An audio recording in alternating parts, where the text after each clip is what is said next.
انتہائی قابل صد احترام میرے محترم و مکرم معزز سامعین حضرات، گزشتہ جمعہ میں نے آپ حضرات کے سامنے نفاق کا معنی اور اس کی حقیقت اس سلسلہ میں چند معروضات عرض کی تھیں، اور میں نے یہ عرض کیا تھا کہ نفاق کی علامات کیا ہیں اور پھر نفاق کا علاج کیا ہے، یہ میں آج عرض کروں گا انشاءاللہ تعالی۔ قرآن مجید کی نصوص قطعیہ سے اور ذخیرہ احادیث سے یہ بات معلوم ہوتی ہے کہ اللہ تعالیٰ کی جناب میں کفر سے بھی زیادہ اگر کوئی قابل نفرت چیز ہے تو وہ نفاق ہے۔ یعنی دوسرے لفظوں میں کافر سے بھی زیادہ اگر کسی پر اللہ کو غصہ آتا ہے تو وہ منافق ہے۔ اور اس پر میں نے آپ حضرات کے سامنے 2 آیات قرآن مجید سے تلاوت کر کے ان کا مفہوم سمجھایا، پھر نفاق کی حقیقت بتائی۔ چنانچہ جہاں پر بات میں نے ختم کی تھی وہیں سے میں بات کو اپنی آج کی معروضات کو شروع کروں گا۔ میں نے عرض کیا کہ نفاق کی علامات کیا ہیں، اس لیے کہ جس مرض کا پتہ نہیں اس کا علاج کیسے ہوگا؟ کیوں جی؟ اگر مرض ڈائیگنوز ہی نہیں ہوا، ہم کس چیز کے پیشنٹ ہیں ہمیں پتہ نہیں، تو پھر اس کا علاج کیسے ہوگا؟ لہذا علاج سے بھی پہلے ضروری ہے کہ علامات کا پتہ چل جائے کہ وہ کون سے سیمبل ہیں کہ جن سے پتہ چلے کہ مرض کیا ہے۔ اور پھر آپ جانتے ہیں کہ مرض کا کوئی پتہ نہیں، توجہ فرما لیں ذرا، آج نہیں ہے، کیوں جی؟ آج اگر نہیں، کیا پتہ کل کو ہو جائے؟ تو پھر کیا ہے؟ پھر اس کی علامات ہمارے ذہن میں ہونی چاہیے۔ آج الحمدللہ ہم پکے سچے مومن ہیں، لیکن کیا پتہ کل کو نفاق کا حملہ ہو جائے۔ لہذا جس طرح مرض کی علامات مرض بتاتی ہیں، اسی طرح نفاق کی علامات بھی بتائیں گی کہ منافق کون ہے۔ لیکن علامات سمجھنے سے پہلے یہ بات سمجھ لیں کہ نفاق کی 2 قسمیں ہیں۔ نمبر 1 شعوری نفاق، جان بوجھ کر، اور نمبر 2 غیر شعوری نفاق۔ شعوری نفاق کا مطلب یہ ہے کہ بندہ جانتا ہے کہ وہ منافق ہے،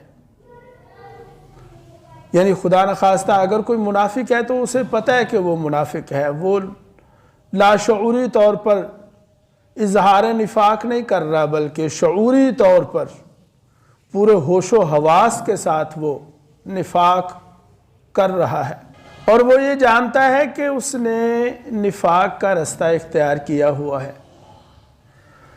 نفاق کی یہ قسم جسے شعوری نفاق کہتے ہیں، یہ شاید سمجھ میں نہ آتی اگر قرآن مجید خود اس کی مثال نہ دے دیتا تھا۔ چنانچہ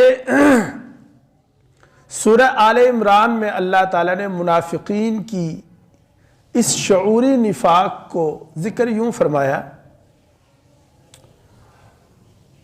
منافقین نے جب یہ دیکھا کہ مومن یعنی ایمان والوں کا حال یہ ہے کہ جو بھی ایمان لاتا ہے وہ پھر اپنے ایمان میں پختہ ہی ہوتا چلا جاتا ہے، مار کٹائی سے، تشدد سے، ظلم سے، جبر سے، ہاں جی، اور اسی طرح ہر طرح کے حربے استعمال کرنے کے باوجود بھی وہ بندہ ایمان نہیں چھوڑتا۔ ہاں جی، منافقین دیکھ رہے تھے صحابہ کو کہ یار ان پر مصیبتیں بھی آتے، یہ بھوکے بھی ہیں، یہ پیاسے بھی ہیں، ان کے تن پہ کپڑے بھی پورے نہیں ہیں، لیکن یہ کلمہ نہیں چھوڑ رہے۔ لہذا یہود چونکہ ہمیشہ سے ایک سازشی قوم ہے، سازش کرنا ان کا کام ہے، انہوں نے بھی ایک سازش کی۔ سازش انہوں نے یوں کی، انہوں نے کہا کہ ایسا کرتے ہیں کہ یہود کے 2-4 بندے بڑے بڑے نامی لوگ، مثلا علماء، ایسا کرتے ہیں کہ دن کے وقت صبح جا کر مسجد نبوی میں جا کر کلمہ پڑھ لیں، اور شام جب ہو جائے تو لوٹ جائیں، پھر جائیں۔ کیوں جی؟ سمجھ گئے ان کی آپ سازش کو؟ کیا ہوگا یہ کہ جب لوگ یہ دیکھیں گے کہ یار یہ، آپ اندازہ کریں اس بات کو کہ 2-4 عالم ہوں، بڑے بڑے علم والے ہوں یہودیوں کے علماء میں سے، وہ آ کے کلمہ پڑھیں تو لوگ خوش ہوں گے، واہ بھائی واہ، بڑی بات ہے۔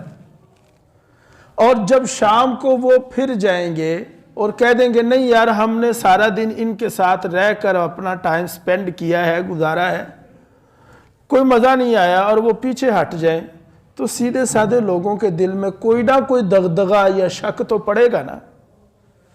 لوگ کہیں گے یار کوئی نہ کوئی گل تے ہے وے جڑا انہوں نے چھڈیا ہے، ایویں نہیں چھڈیا۔ چنانچہ اللہ تعالیٰ ان کی اس حرکت کو بیان کرتے ہوئے فرماتا ہے سورہ آل عمران، وَقَالَتْ طَائِفَةٌ مِّنْ أَهْلِ الْكِتَابِ، اہل کتاب میں سے کچھ لوگوں نے یہ طے کیا، آمنوا بالذی انزل علی الذین آمنوا وجہ النہار، کہ وہ صبح کے وقت ایمان لے آئیں، وَاکْفُرُوا آخِرَهُ، اور شام کے وقت وہ پھر کفر پر آ جائیں، اور لعلہم یرجعون، تاکہ یہ لوگ پھر جائیں، لوٹ آئیں۔ یہ ان کا ایک حربہ تھا، انتہائی سازشی، اور ایسا حربہ آپ اندازہ کر لیں، آپ سمجھ سکتے ہیں کہ لوگوں کے سامنے چند لوگ آئے، وہ آ کے مسلمان ہوئے، اور وہ ہیں بھی علماء بڑے بڑے، اور شام کے وقت وہ کہہ دیں نہیں یار مزہ نہیں آیا، کوئی صحیح گل نہیں ہے انہاں کول، ایویں بس ڈنڈورا ہی پیٹ رہے ہیں۔ تو کیا خیال ہے جو کمزور لوگ کے ایمان ہے، واقعی ان کے دل میں یہ بات تو آئے گی۔ یہ نفاق ہے، شعوری نفاق۔ نفاق کی یہ قسم ہے جسے کہتے ہیں شعوری نفاق، کہ بندہ جانتا ہے کہ وہ نفاق کر رہا ہے۔ نفاق کی دوسری قسم ہے غیر شعوری۔ توجہ کر لیں، میرا موضوع چونکہ اہم بھی ہے، ذرا تھوڑا لمبا بھی ہے، اللہ کرے آج کی اس نشست میں بات پوری ہو جائے، کوشش کریں گے۔ دوسری قسم ہے غیر شعوری۔ غیر شعوری کا مطلب یہ ہے کہ بندہ چاہتا نہیں کہ میں نفاق کروں، لیکن ہر وقت ڈرتا رہتا ہے کہ کیا پتہ کسی وقت بھی حملہ ہو جائے، ڈاکہ پڑ جائے۔ غیر شعوری نفاق مثلا حضرت عمر فاروق، میں نے پچھلے جمعے آپ سے عرض کیا کہ ڈر رہے ہیں کہ اے عمر کہیں تجھ پر نفاق کا حملہ نہ ہو جائے۔ حضرت حنظلہ نافق حنظلہ کہہ کے پکار رہے ہیں، اور جناب اپنے بارے میں یہ سمجھ رہے ہیں۔ یہ ہے غیر شعوری نفاق، کہ کسی وقت بھی ڈاکہ پڑ جائے، ہم بے فکر ہو کے بیٹھے ہوں اور نفاق کر حملہ ہو جائے۔ لہذا میرے عزیزو دوستو، یہ جو غیر شعوری نفاق ہے نا، مجھے آپ کو یہی سمجھنا ہے اور پہچاننا ہے۔ قرآن مجید میں جہاں کہیں بھی عمومی طور پر نفاق کا تذکر آیا، اس سے یہی مراد ہے، یعنی یہ نفاق غیر شعوری، اس سے مراد یہ نفاق ہے۔ لہذا علامات کے ذریعے ہم نفاق کو پہچانیں گے، لیکن کس نفاق کو جو غیر شعوری ہے اور جس کا ہر وقت حملے کا خدشہ رہتا ہے، خطرہ رہتا ہے۔ چنانچہ اس سلسلہ میں 2 احادیث آپ حضرات کے سامنے عرض کروں گا۔ 2 احادیث ہیں اور دونوں احادیث متفق علیہ، بخاری اور مسلم سے۔ اور آپ جانتے ہیں کہ امام بخاری امام مسلم چوٹی کے محدث. پہلی روایت حضرت ابو ہریرہ رضی اللہ تعالیٰ عنہ سے. بخاری اور مسلم میں الفاظ ایک جیسے ہیں لیکن مسلم میں تھوڑے سے الفاظ کا اضافہ ہے، وہ میں وضاحت کر دوں گا آپ کے سامنے. ان ابی ہریرہ رضی اللہ تعالیٰ عنہ قال قال رسول اللہ صلی اللہ علیہ وسلم آیت المنافق ثلاث، کہ منافق کی 3 علامات ہیں. کتنی علامات جی؟ 3. اذا حدث کذب واذا وعد اخلف واذا اؤتمن خان. منافق کی پہلی علامت یہ ہے کہ اذا حدث کذب، جب بولتا ہے تو جھوٹ بولتا ہے. دوسری علامت کیا ہے؟ واذا وعد اخلف، اور جب وعدہ کرتا ہے تو وعدہ خلافی کرتا ہے. اور تیسری علامت ہے وَإِذَا اؤْتُمِنَ خَانَ، اور جب اس کے پاس امانت رکھی جائے تو وہ اس میں خیانت کرتا ہے. میں نے کہا یہاں تک بخاری اور مسلم کے الفاظ ایک جیسے ہیں، لیکن اس سے ایک جملہ زائد امام مسلم نے ذکر کیا ہے. وہ آگے یہ فرماتے ہیں آیت المنافق ثلاث اذا حدث کذب واذا وعد اخلف واذا اؤتمن خان وَإِن صَامَ وَصَلَّى وَزَعَمَ أَنَّهُ مُسْلِمٌ. کہ منافق کی 3 علامات ہیں. جب بولے گا جھوٹ بولے گا، وعدہ کرے گا وعدہ خلافی کرے گا، اور امانت رکھی جائے گی تو امانت کی پاسداری نہیں کرے گا، اس میں خیانت کرے گا. وَإِن صَامَ وَصَلَّى، اگرچہ وہ نمازیں پڑھتا ہو، اگرچہ وہ روزے رکھتا ہو. اے نہ دیکھو کہ داڑھی کڈی وڈی ہے، یہ نہ دیکھو کہ نمازی 5 وقت کا ہے، یہ نہ دیکھو کہ روزے دار ہے. یہ 3 علامات اگر پائی جا رہی ہیں تو یہ علامات نفاق کی ہے. وَزَعَمَ أَنَّهُ مُسْلِمٌ، اور اگرچہ وہ یہ گمان کرتا ہو کہ میں تو مسلم ہوں، لیکن اس کے باوجود نمازوں کی ادائیگی، روزے داری کے باوجود بھی اگر یہ 3 علامات ہیں تو فرمایا منافق. یہ تو ہو گئی ایک روایت. دوسری روایت جس کو صحیح مسلم نے ذکر کیا، اور اس روایت کے راوی بھی حضرت سیدنا ابو ہریرہ رضی اللہ تعالیٰ عنہ ہے. چنانچہ فرمایا عن ابی ہریرہ رضی اللہ تعالی عنہ قال قال رسول اللہ صلی اللہ علیہ وسلم اربع من کن فیہ کان منافقا خالصا. 4 چیزیں ایسی ہیں جس بندے کے اندر پائی جائیں گی کان منافقا خالصا، وہ پکا منافق، کٹر. وَمَنْ كَانَتْ فِيهِ خَصْلَةٌ مِّنْهُنَّ كَانَتْ فِيهِ خَصْلَةٌ مِّنَ النِّفَاقِ، اور جس میں ان 4 علامات میں سے ایک علامت پائی جائے گی، گویا کہ اس میں نفاق کی بھی ایک علامت پائی جا رہی ہے یا ایک حصہ پایا جا رہا ہے. سمجھ لیں کہ نفاق کے 4 حصے، جو پہلے میں نے روایت عرض کی اس میں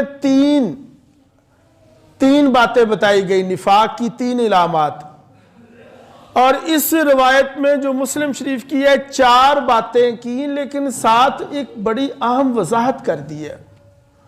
وضاحت یوں کر دی کہ تم خود کیلکولیٹ کر لینا کہ 4 چیزیں ہیں، نمبر 1، نمبر 2، نمبر 3، نمبر 4. یہ 4 چیزیں ہیں جس میں یہ 4 چیزیں پائی جا رہی ہیں، گویا وہ تو ہو گیا پکا ٹھکا کٹر منافق.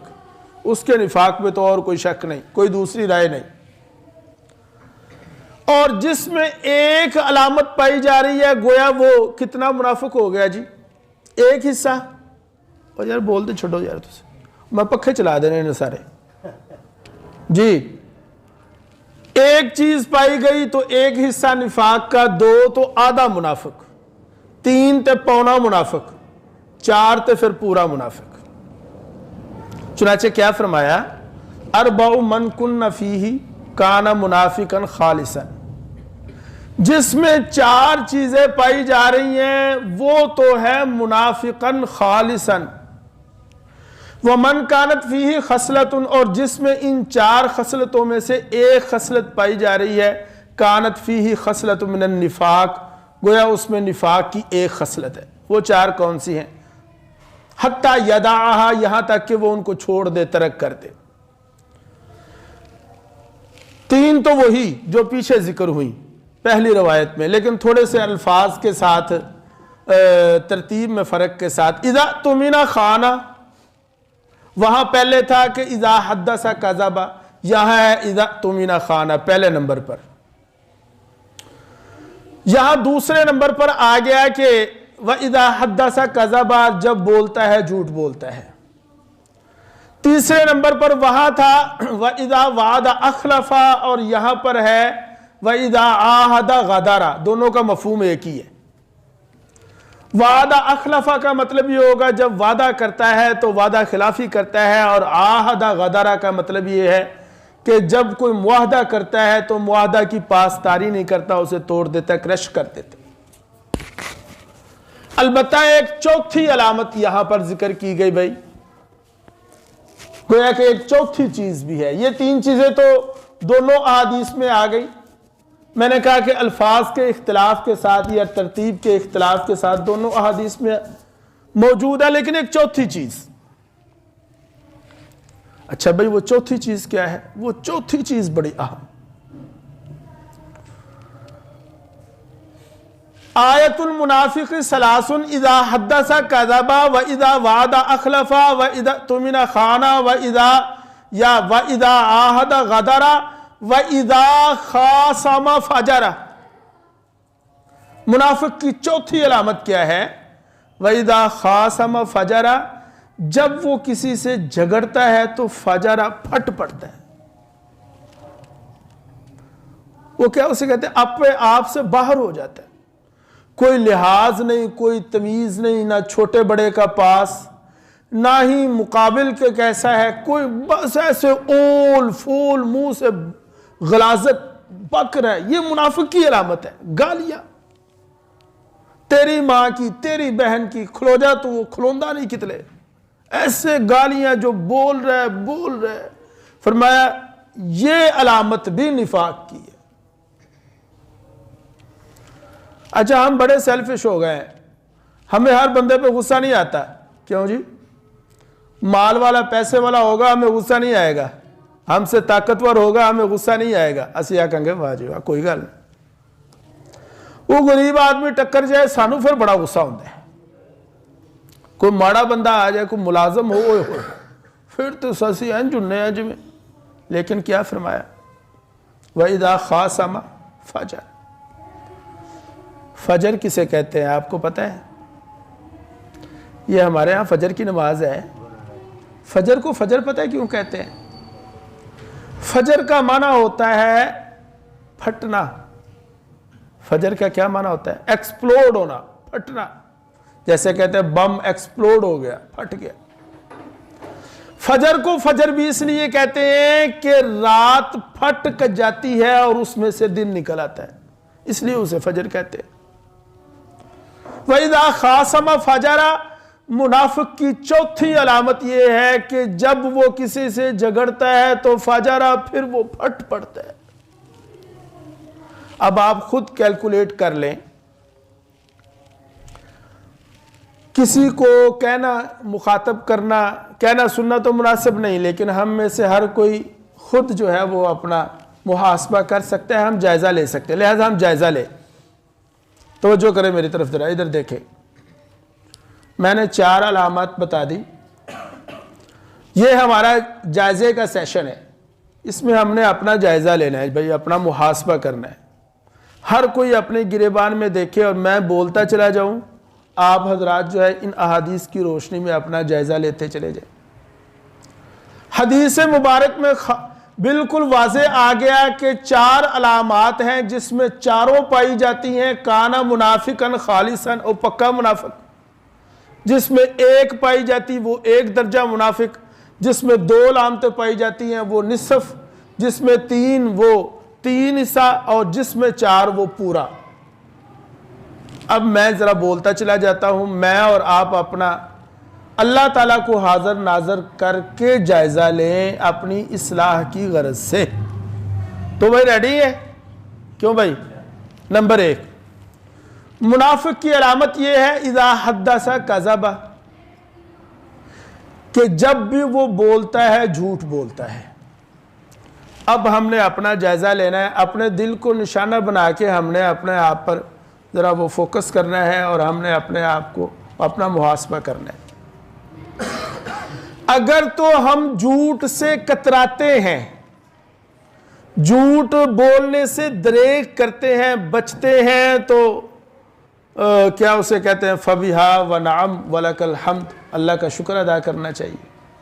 لیکن اگر ہم لین دین میں، کاروبار میں، کوئی چیز بیچتے وقت، سیل کرتے وقت، دکان پر بیٹھ کے چھوٹی چھوٹی بات پر جھوٹ بولنا ہمارا وہ کیا کہتے ہیں شیوا بن چکا ہے، تو پھر سمجھ لیں کہ ہم میں نفاق کی ایک علامت آ گئی۔